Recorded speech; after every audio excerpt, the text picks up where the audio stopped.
Morning viewers, up bright and early. Got the Mythtek Coil today and the Mythtek 18-inch. Brought it down to the beach. So I'm going to give it a go along here, see how it performs on the wet sand, the dry sand.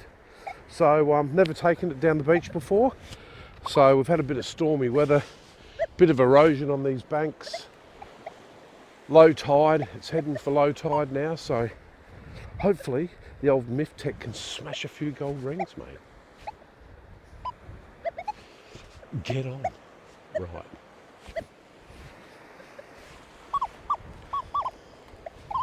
Back here, viewers, just working up and down as the tide goes out, just working up and down this little area up through here.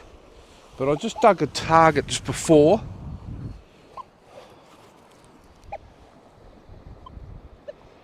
I'm running it in beach deep.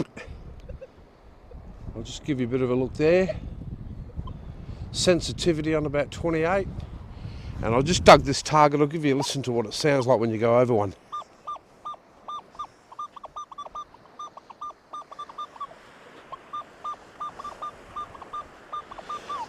It's almost like a prospecting mode.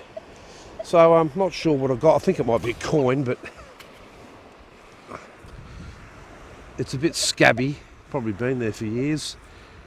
Anyhow, I'll try and clean it up a bit later, but I don't mind that mode.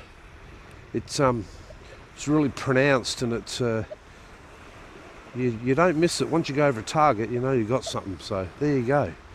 Right, keep going.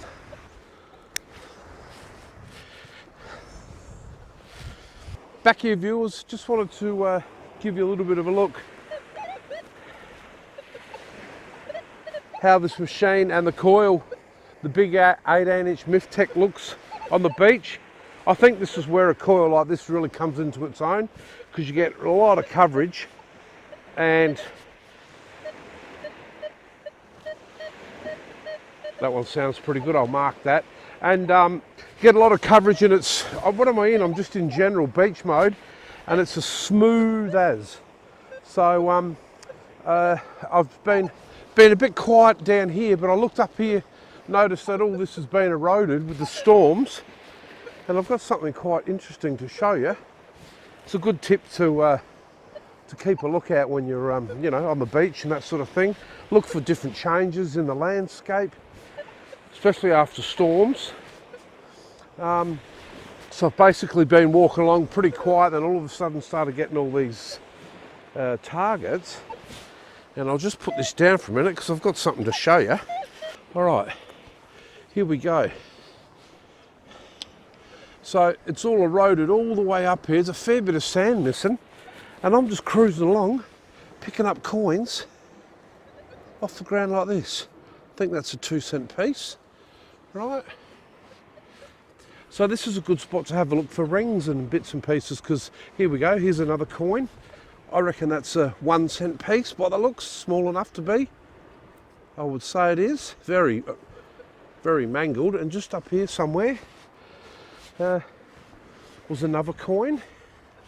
So anyhow, here we go. I think that's a 20-cent piece. So top tip, when you're cruising up and down the beach, just keep an eye out for things like this, because the landscape can change. So what I'm going to do is I'm going to go all the way up, down and along here, and who knows if there's coins laying around here like this, then I reckon there's probably going to be the odd ring or two. So yeah, stay tuned. But how's that, mate? 3 coins, they're toasted. Look, they've been there for years, those things. So 3 coin as in as many minutes. Welcome back, viewers. I didn't do a lot of filming today on the beach with the Mythtek 18. It was a little bit hard and windy, and then in the rain. And anyhow, so here's the some of the better targets. Got a squid jag there, a couple of sinkers, heap of coins. No rings though. So, but the Mythtek Coil on the 18 did a good job of picking those up, and a lot of these ring up in the like a low conductors. You've got to dig them because it could be a ring. But anyhow. And a square nail, mate, on the beach. Might have come off one of the old ships, who knows. So all in all, it's pretty good, the 18. Hang on, there's a car coming. 2 cars coming. So all in all, it's pretty good. The swing. Here's another car. Can you believe it? So all in all, it was pretty good swinging the 18 on the beach today. It was runs really smooth actually. So not too much interference with anything. So that was pretty good. And what was I there for about 4 hours with the big 18? So it does get a bit tiring after a while, but that's just the nature of a big coil. So I'm pretty used to swinging them, but other people may want to use some sort of a bungee support, but not bad. Not bad at all for a place that's been flogged apparently. So yeah, stay tuned for the next adventure. Righto.